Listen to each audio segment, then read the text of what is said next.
welcome to Redeemer Online. We are excited today to be doing an interview with Pam Hulstrand, who is somebody who just a few months ago in February was here to do a Marriage Matters seminar with all of Redeemer. And we loved that experience so much, and we appreciate her and her expertise in this marriage field, in the marriage counseling and marriage investment, that we invited her back to get her insights for all of us and for all of you as to how to survive, how to thrive in marriage, facing the world that we're in right now. So why not to get started, Pam? I'm so grateful that you're willing to take the time to be here with us at Redeemer. For those of you who may have not been able to be a part of that weekend in February, tell us a little bit about yourself. How are you doing in the midst of everything else going on? Yeah, thanks, Jason. Boy, I remember that weekend with fondness now, because it was one of the last events I did before they were all canceled when I was with you. So for those of you who don't know me, my name is Pam. I've been married for 31 years. My husband, Eric, is a Lutheran pastor, and he runs a church consulting ministry that helps churches in conflict and crisis. I'm also a mom of two beautiful young adult daughters. And I'm the founder of Unbended Knee Ministries, with a passion for building strong marriages. So I've been a Prepare Enrich facilitator for over 30 years and working with couples all that time.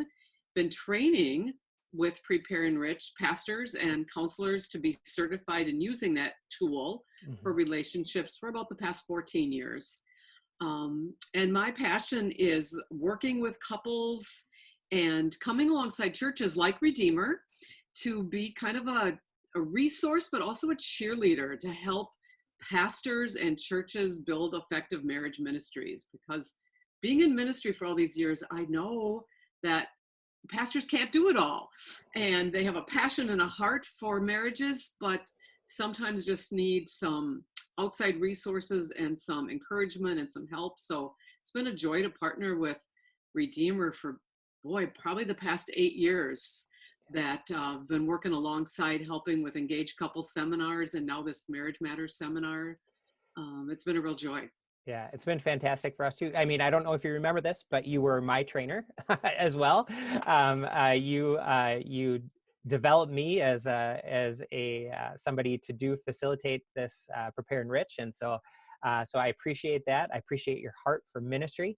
We are in a particularly trying time right now in our world, in our culture.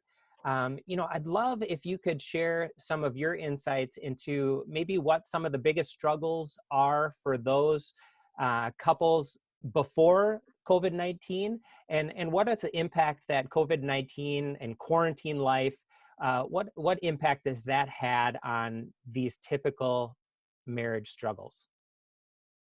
That is a great question, and I've been doing some reflecting on that because I've continued to work with quite a few couples since the shelter at home, dating engaged and married couples during these past 2 months.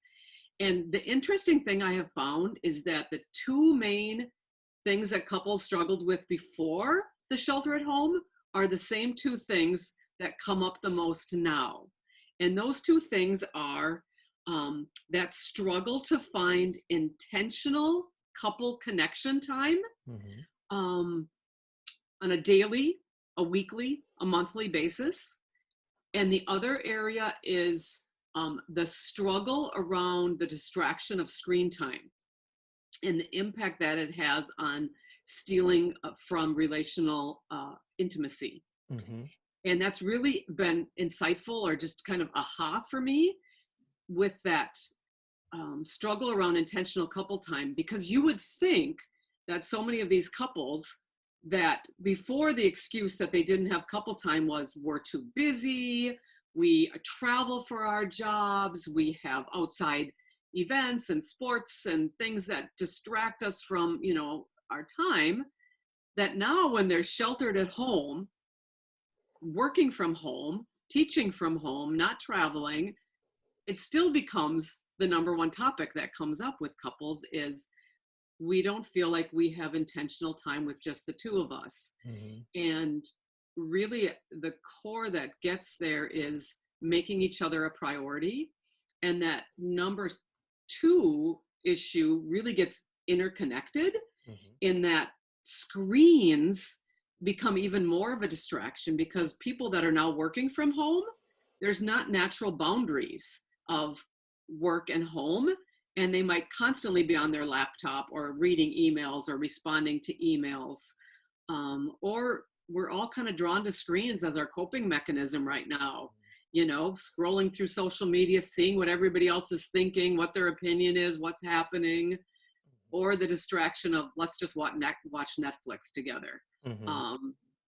But then couples are saying, yeah, we're doing that, but we're not really spending time together. Yeah. So that's been really interesting to see that dynamic is still happening. Yeah. And are you seeing that? You mentioned the different phases of relationship that you work with. Are you seeing that to remain true across all phases, from people first starting out to people who've been together for a long time?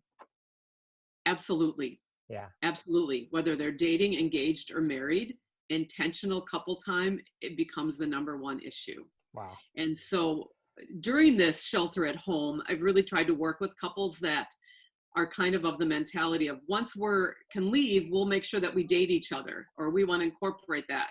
And really trying to get couples to see if now is the time to make that part of your rhythm.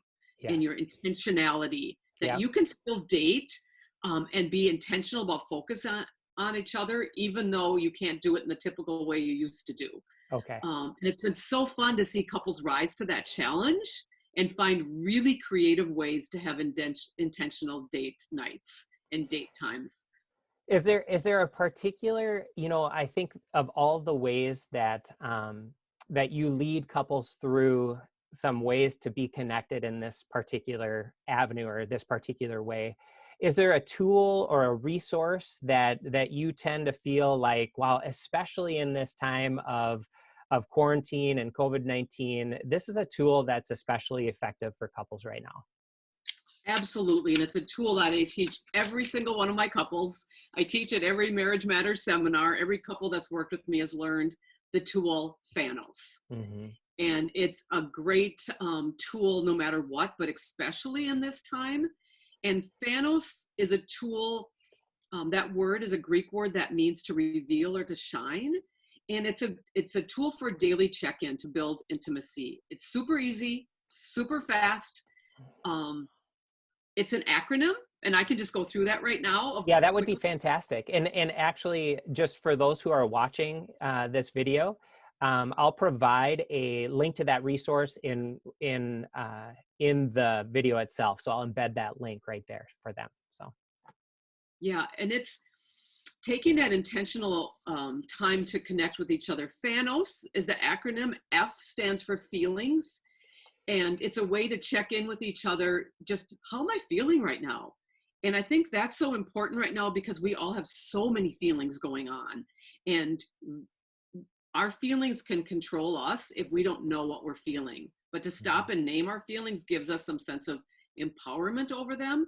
But it also gives us empathy and a way to connect with our partner, because they might be acting out in ways we're like, what's wrong with them? But when they're saying, I feel anxious, yeah. I feel out of control, I feel scared, I feel helpless, that gives me empathy for my partner rather than just feeling annoyed. Mm-hmm. So checking in on how are you feeling? A is that word of affirmation or word of appreciation, just saying something positive to one another on a daily basis. N stands for needs, expressing your needs. What do I need right now?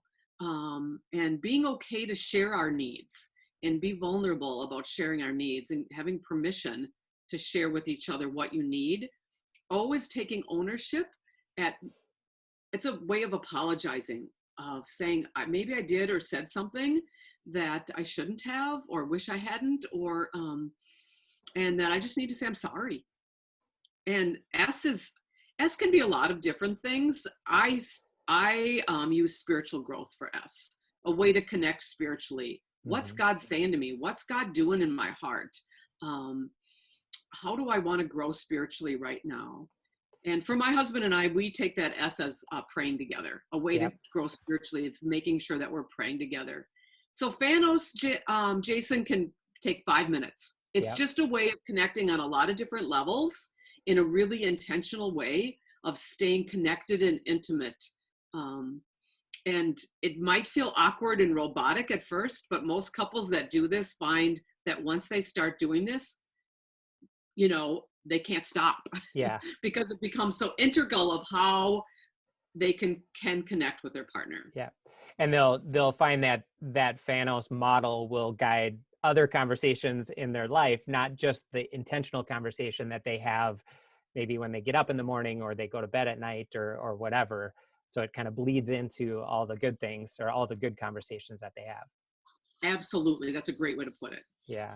And just as a quick question associated with that, is there a particular place in the day, a particular time slot or whatever that works best for this intentional conversation of F.A.N.O.S? I don't think so. I think every couple has to find what works for them. And in my work with so many couples that have done this, I've heard everything Yeah. from, in the morning. If couples are separate, sometimes they text it, it's phone call, it's when they get off work. For my husband and I, it's right before bed. It's Yep. our pillow talk, it's our check-in. That's what we find the most helpful. But I don't want to put that mandate on anybody. Find Yeah. what works for you. Yeah. But also find time that's away from the distractions that we were talking about earlier, that it's something outside of whatever routine that might be going on right now that's a distraction to you, right? Absolutely. Yeah. Eyeball to eyeball conversation. Yes. Very good. Very good. How about let's change up a little bit. Is there something that you've been reading currently or watching right now that you think would be great for people, couples, people of Redeemer to be engaging with as well? Um, actually, yes. And something that I have been listening, a podcast I've been listening to, I've been becoming more and more fascinated about the Enneagram. And I don't know if you're familiar with the Enneagram, but I love learning about how we're all wired differently. And I think Mm-hmm. that's so important for couples Mm-hmm. to understand how they're each wired to come to accept themselves and each other. And so Prepare and Rich has a personality profile called Scope. Yep. I've done a lot of Myers-Briggs, Strength Finder, but I'm finding this millennial generation is really into the Enneagram, which has been Yep. around for years. It's not new, Yeah. but they're really into it. So I'm trying to learn about it more. And there's a couple called Beth and Jeff McCord. Their book is Becoming Us, and they combine the Enneagram with the gospel. Mm-hmm. But they came out with a podcast called Understanding Ourselves and Each Other in a Pandemic. And they went through each of the Enneagram types and how we respond to the pandemic. And I found it both hilarious because it was so descriptive of both my husband and I, and we both just laughed at like, oh my goodness, this is so us and how we're reacting in this pandemic. But it gives me empathy or just acceptance because the anxiety of the pandemic is causing us all to react in different ways, and we could become really judgmental of how other people are reacting, but understanding like we're all wired differently. Yeah. We're all going to respond to the pandemic differently. So it's a podcast, Understanding Ourselves and Each Other in a Pandemic, by Beth and Jeff McCord. I highly recommend it. It's a great listen. Oh, that's fantastic. And because I am an Enneagram 1, I take that as a mandate for these next few days of my life to make sure I get all the way through that and listen to it. So it'll be great for me. Now, I am also a 1, Jason. Are you? I mean, not to get too into that, but are you a 1 with a wing, or because I'm a 1 with a wing too? And I am also the 1 with the wing too. No wonder I like you, Jason. Yeah, how about that? We can do everything perfectly together. How about that? So, well, thank you for that. How about something fun? Is there something fun that you feel like with some of the limitations that we have in our lives right now that can be can be just really good things for couples to be spending their time together doing. You know, the number one word that comes to my mind is laughter. Because truly a joyful heart is good medicine. And the world right now is heavy and serious and intense. And we almost feel guilty to laugh or to have fun or to have joy right now. But I think it's absolutely essential to laugh. And so, you know, things that I just recommend is finding ways to laugh. I love watching Jimmy Fallon from home. Yes. I find he's hilarious. And when his girls are like climbing on his head, it's just real and raw and funny, and it's a way to laugh. We have, I don't know if you are familiar with Comedy Sports here in the Twin Cities. It's a clean improv comedy. Well, they're doing shows online. Oh, wow. And that was a fun date night to just sit and laugh to some improv comedy, playing board games, things like that, or just finding ways that we can laugh together is super important. How about a movie? Is there something, a particular movie that maybe would be fun for couples to watch together? Well, here's my recommendation, because if other couples are like my husband and I, it's so hard for us to find to agree, because you know, my husband is the typical male stereotype. He likes action, shoot 'em up, war, science fiction. I don't like any of that. I like, you know, chick flicks, you know, romance. You'd get along with my wife really well, because she downloaded the Hallmark app on our television so that she can watch Hallmark movies whenever she wants. She can be in Christmas Hallmark land all the time. She loves and that. I'm guessing you don't watch those with her, Jason. Well, I do, because I love her. So I'll watch some of them. No, some of them are fun. I mean, I can tell the storyline of a Hallmark movie before it even starts, but it's just fun to see it play out. So I like those two. The thing that we bond over the most is real life stories, movies that are based on true stories. We find that we both like, and the bonding thing is after we watch it, we immediately go and Google fact or fiction and learn all the stuff that was true or not true about that particular real life story. So our recent go-tos have been, I think they're all on Netflix. There's a series called Self-Made, which has Octavia Spencer, and it's about an African-American woman who was the first entrepreneur millionaire. Oh, wow. And very inspirational. We also recently watched La Bamba, which is the true story of Richie Valens. And then we watched The Boy Who Harnessed the Wind, about a 13-year-old boy in Africa who invented a windmill to save his village from famine and drought. And so all inspirational, but educational, entertaining. And Eric and I have just found those have been great in this time to give us some life inspiration, but also entertainment as we watch movies together. Yeah, and those are awesome, because it doesn't play into one genre of movie or another, because it's these true story facts, and you can find yourself, whether you're an action fan or a romance fan, still being able to engage with what's going on the screen. So that's brilliant. So how about this? If there was a couple that needed some extra help getting back on track or finding their way back together, how would they get in contact with you or somebody like you? And then just tell us a little bit about what your process would be from that point once they got a hold of you. Through my website is probably the best way, through email or phone call to get a hold of me. And I'm offering marriage tune-ups right now at half price, at least through the end of this month, as people are still safe at home, as just an extra incentive to take care of your relationships, take care of yourselves right now.